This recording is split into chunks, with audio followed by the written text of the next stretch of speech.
Hello friends, welcome to my channel. இன்றைக்கி வந்து நம்ம ஸ்வீட் ஸ்டாலில் பண்ணுற மாதிரி ஒரு ஸ்வீட்டான காஜு கட்லி மாதிரியான ஒரு ஸ்வீட் நம்ம பண்ண போகிறோம். அதுக்கு 3 கப் அளவுக்கு ஒரே இதில் மெஷர் பண்ணிக்கோங்க. 3 கப் அளவுக்கு நான் பொரி எடுத்துக்கிறேன். இந்த மாதிரி கப்பில் உங்களுக்கு எந்த அளவுக்கு குவான்டிட்டி தேவையோ அந்த மாதிரி நீங்கள் எடுத்துக்கோங்க. 3 கப் பொரியை ஒரு மிக்ஸி ஜாரில் போட்டுக்கலாம். நெக்ஸ்ட்டு இது கூட ஒரு 10 முந்திரி பருப்பை இது கூட சேர்த்து இதை நம்ம இப்போ பவுடர் பண்ணிக்க போகிறோம்.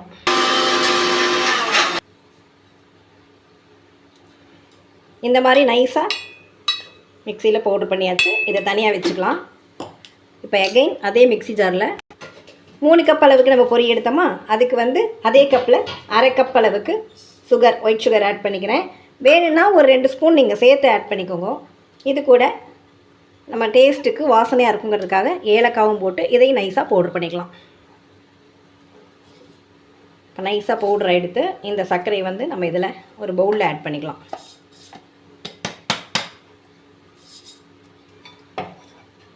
நீங்கள் நிறைய சர்க்கரை போட வேண்டாம். ஏன்னா நிறைய சர்க்கரை போட்டுட்டீங்க அப்படின்னா இந்த சர்க்கரை வந்து மெல்ட் ஆகும் நம்ம மிக்ஸ் பண்ணும்போது. அப்போ நிறையா திருப்பியும் நீங்கள் பொரியை வந்து அரைச்சி போடுற மாதிரி வரும். இந்த மெஷர்மெண்ட்லேயே நீங்கள் போட்டுக்கோங்க. உங்களுக்கு ஸ்வீட் அதிகம் வேணும் அப்படின்னா 1 ஸ்பூன் 2 ஸ்பூன் அந்த அளவுக்கு மட்டும் எக்ஸஸ் பண்ணிக்கோங்க. இல்லைனா பொரியை அளவாக எடுத்துட்டிங்கன்னா அதுக்கு அதை விட அதிகமாக எடுத்துட்டிங்கன்னா நீங்கள் அதிகமான சர்க்கரையை போட்டுக்கலாம். இப்போ இது வந்து கரையணும் இல்லையா, அதுக்காக பால் நம்ம ஆட் பண்ணிக்கலாம். நம்ம காய்ச்சின பால், பசும்பால், எருமைப்பால் எதுவாக இருந்தாலும் ஓகே. அதை வந்து இது கூட ஆட் பண்ணி இதை கரைய வச்சுக்கலாம். ஃபஸ்ட்டு நல்லா மிக்ஸ் பண்ணிட்டோம்னா ஈவன் ஆகிடும். அதுக்காக அதே மாதிரி தடால்னு பாலையும் ஊற்றிக்கக்கூடாது.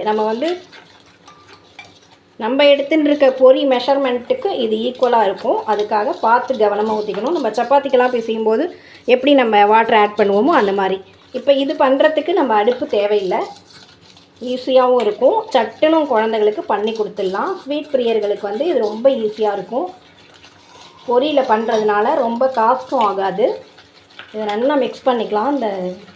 இப்படி பண்ணினீங்கனாலே உங்களுக்கு வந்து இந்த சர்க்கரை வந்து மெல்ட் ஆகி கரைஞ்சிரும். கொஞ்சம் விட்டுடலாம். இப்பயே தெரியறது இல்லையா, கரைஞ்சி வந்துடுது. நம்ம வந்து இவ்வளோ தூரம் சொல்கிறதுனால டைம் எடுத்துக்கிறதே தவிர நீங்கள் பண்ணுற மாதிரி இருந்தால் டபால்னு பொரி கொட்டி அரைச்சி பண்ணிட வேண்டியதான். ஃபியூ செகண்ட்ஸ் இருந்தால் போதும். அதுவும் என்ன மாதிரி சுறுசுறுப்பாக இருக்கிறவங்களுக்கு ஃபியூ செகண்ட் கூட தேவையில்லை. இப்போ வந்து நம்ம பொரியும் முந்திரியும் பவுடர் பண்ணியிருக்கோம் இல்லையா, இதை போட்டுட்டு கையால் நம்ம சப்பாத்திக்கு எப்படி மிக்ஸ் பண்ணுறோமோ அந்த மாதிரி மிக்ஸ் பண்ணிக்கலாம். நீங்கள் கரண்டியில் மிக்ஸ் பண்ணிங்கன்னா அந்த அளவுக்கு வராது. லைட்டாக வேணால் அதை மிக்ஸ் பண்ணிவிட்டு கடைசியில் நம்ம வந்து கையாலேயே செஞ்சுக்கலாம். இப்போ கொஞ்சமாக டேஸ்ட்டுக்காக கொஞ்சமாக நெய் விட்டுக்கலாம்.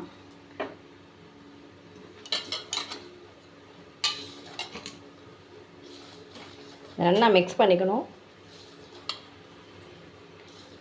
நீங்கள் சர்க்கரை பொடி பண்ணி போட்டதுக்கப்புறமா பாலை கொஞ்சமாக விட்டுக்கோங்க.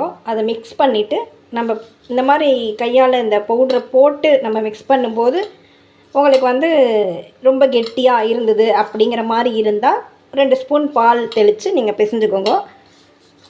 தடால்னு ஊற்றிட்டோம்னா நிறைய ஆகிடும். அப்படி இருந்தாலும் ஒன்றும் ப்ராப்ளம் இல்லை. வியூவர்ஸ் எல்லாருக்குமே தெரியும் அட்ஜஸ்ட்மெண்ட் பண்ணுறதுக்கு. ஸோ பொரியை வந்து மிக்ஸ் பண்ணி பவுடர் பண்ணி போட்டுக்கலாம். அது மாதிரி தான், ஒன்றும் பயப்பட தேவையில்லை. No measurement. ஆனால் சுகர் மட்டும் அதிகமாக போட்டுற வேண்டாம். அதிகமாக போட்டிங்கன்னா அவங்களுக்கு தளர வந்துடும். அதுதான். பாலையும் பார்த்து கொஞ்சம் தெளித்து இப்போ செஞ்சுட்டிங்கன்னா இந்த மாதிரி கன்சிஸ்டன்சி நமக்கு சப்பாத்தி மாதிரி தானே இது பண்ண போகிறோம்.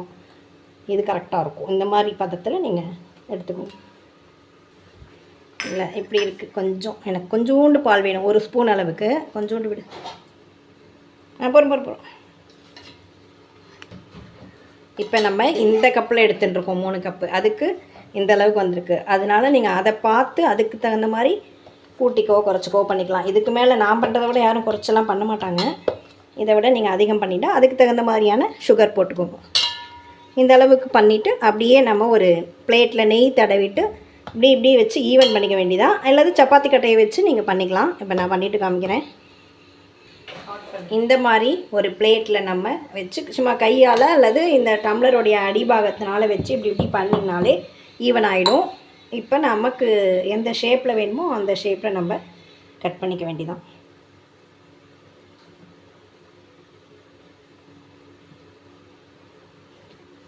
நீங்கள் நிறையா பண்ணிங்க அப்படின்னா இந்த காஜு கட்டிலாம் ஸ்வீட் ஸ்டாலில் விற்கிறாங்க இல்லையா, அந்த மாதிரி பெருசு பெருசாக கூட பண்ணிக்கலாம்.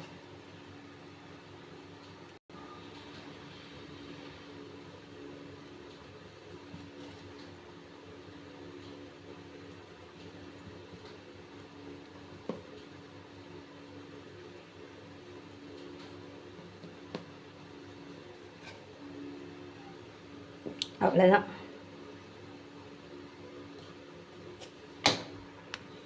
சூப்பரான டேஸ்டியான இப்படி சுண்டுறதுக்குள்ளே பண்ணக்கூடிய ஒரு ஸ்வீட் ரெடி ஆகிடுது.